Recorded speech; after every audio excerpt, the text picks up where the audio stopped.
one log. I don't need anything more than that. Really? But yeah, Okay, so you're saying... I can take a raw tree and take that one that's bowed over.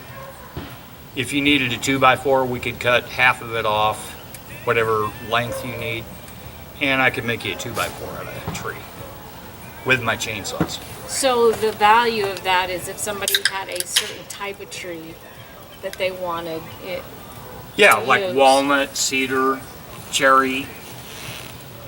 But with a chainsaw. I do it. How many fingers you have? I have 4 chainsaws. And when I do this stuff, I normally use two chainsaws with different length blades and different blades, but So you've already done this. yes. You figured it out. I already have the equipment. But it's just so satisfying to be able to go, I need a board. And then I can look it up at Home Depot or Lowe's and go, Jesus Christ, they want $16 for it. And I can spend a couple hours and cut my own.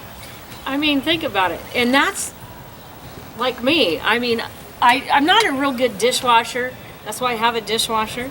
But when I get behind in the dishes and I think, I need a vase, or I need a cup, or I need a jar, I just get my metal detector and go look for some broken glass and metal and dig it up, and I usually find something. So are you saying that you actually find glass? The way you find glass, marbles, bottles that you're going to see in there, you're just not going to believe it. You are not going to believe it. It actually shows up with a metal detector. It does not. It's what's in the debris. Somebody So put if up you a video. see debris, glass debris, and you got your metal detector and you're feeling metal in there, well, or iron or whatever, you don't even need a metal detector in that case. Just dig it, because that's where your bottles are going to be. Okay. But usually that's how you find the sites, is with the metal detector. Then you start digging, glass will start popping up. That's all you need to do. Get a sifter, which I have over there, a custom made one, and just dig, dump, dig, dump, dig, dump, shake, and you're going to find everything. Marbles, glass, metal. I really loved your plugger. Yeah. I was looking at that video and I was like, that's a friggin' sod plugger. You know, I have a confession to make, and it's I true. could make those. The guy who makes them must have been, because I saw a YouTube video. The video seemed to have a handle to where you push it in, and then you take the handle, and the handle or something pushes the plug out. Yeah, right. That's what I saw on YouTube. And then the YouTube video said go to eBay and for coin popper. So I went to eBay to get one, and I ordered this coin popper. It wasn't just like that one with the handle. That's what it was called. But when I ordered it, it appeared that then the guy says I make them whatever, and he sold them for $100. And then I did my PayPal account, and I feel so bad and guilty. But he had the wrong email associated with his PayPal account. So even though I paid, it sat there and sat there and sat there, and he couldn't retrieve the money on it. And So he wouldn't we send were it out. going back. No, he did. That's why I feel bad. Is he sent it out? We were going back and forth, trying to figure out how do you get the money? How do I cancel this? And how do I get it back to you? And before long, he just stopped. I mean, there was just no communication, and I said, you know, I owe you this money. I feel bad, and it works great, and I never did pay for it because my money was canceled, but I never got an email address back, and I don't know who it was. I searched, and it was not the same guy. I searched, it wasn't the same guy, so I don't know what happened. And I haven't done any research lately to see if he's doing it still, and somehow I can send him a check. I will send him the money if I find out who it was. So if you're seeing this video and I've got your coin popper and I'm the one that didn't pay for it, please let me know. I'm all about paying for it.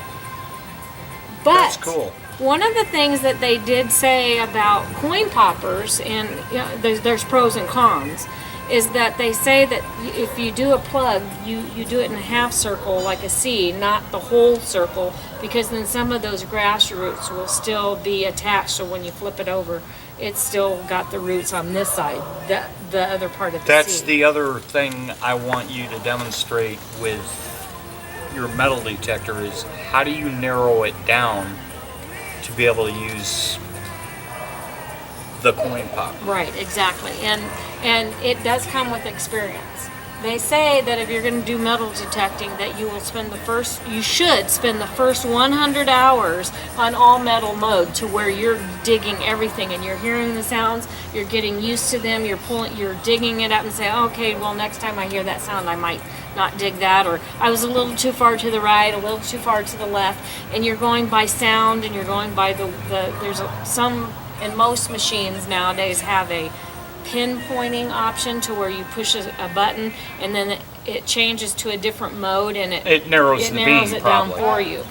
The only thing is if you don't use a metal detector with the coils that will read multiple readings, just one reading, you might be pinpointing the wrong target.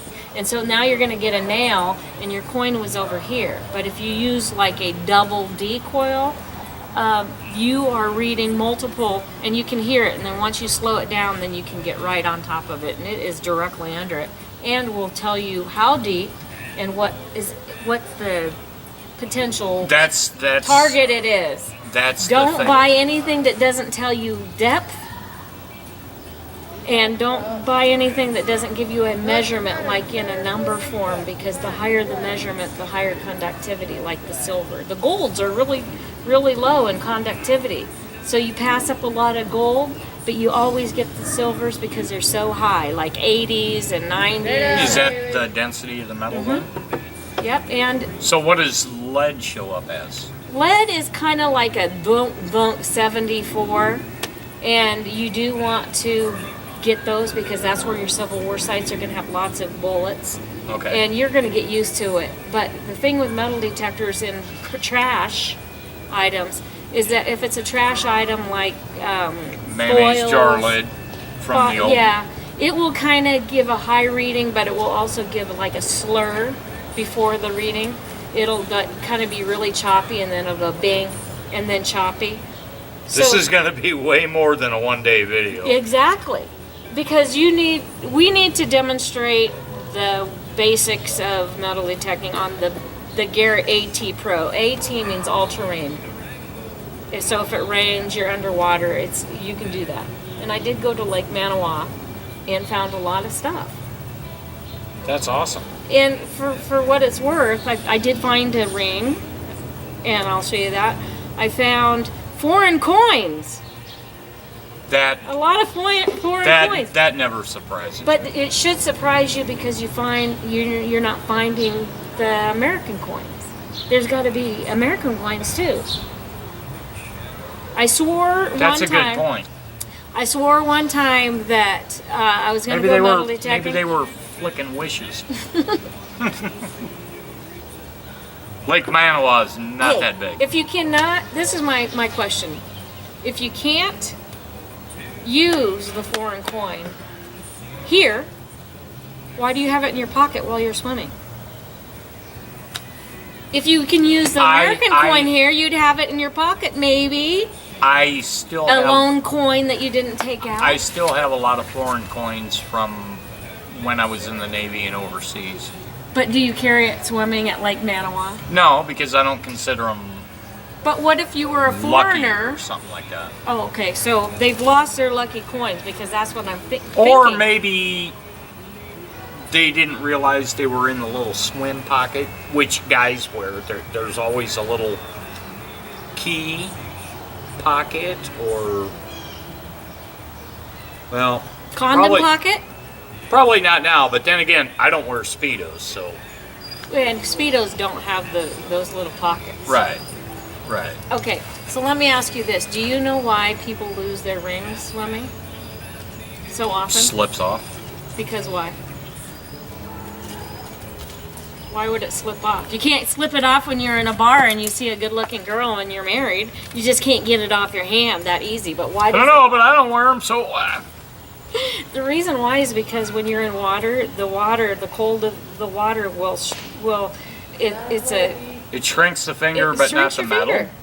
Shrinks your finger. It's an anti-inflammatory. So if so it will slip off in the water because the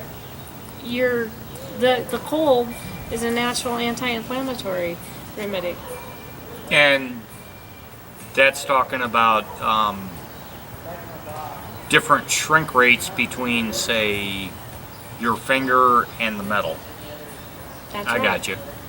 And a lot of times people don't realize, they don't, especially women, they don't want to get their rings dirty, but they want to impress their husband, boyfriend, or whatever, or girlfriend nowadays. But they don't want to take it off because then why? They want to be out there looking nice, and as soon as they hit that cold water and they go under the water and their ring comes right off. They are out there, rings everywhere. But there's some guy at Lake Manawa, because I did see him only once, that was under the water in his swimming gear, which I haven't done, but he was definitely finding the stuff that I was not finding before, because when I did it... Because he probably went deeper? Well, no, because he's more experienced, and when I did it, it was like trial and error. Everything I do is trial and error except for what I see on YouTube, and it's only because of YouTube that I learned. Now, that's metal detecting. I don't think I can learn how to ride a motorcycle on YouTube. I'd have to have somebody teach me outside of that. So I'm hoping to get a motorcycle this next year, and I might have an instructor. You probably couldn't find a better one. That's what I'm saying. YouTube has the best, and I've heard it. I've watched this guy, his channel. It's just, how we came across each other? Is because I was in the cemetery one noon, and I was videotaping a little bit of history on the Black Angel. Yes. And he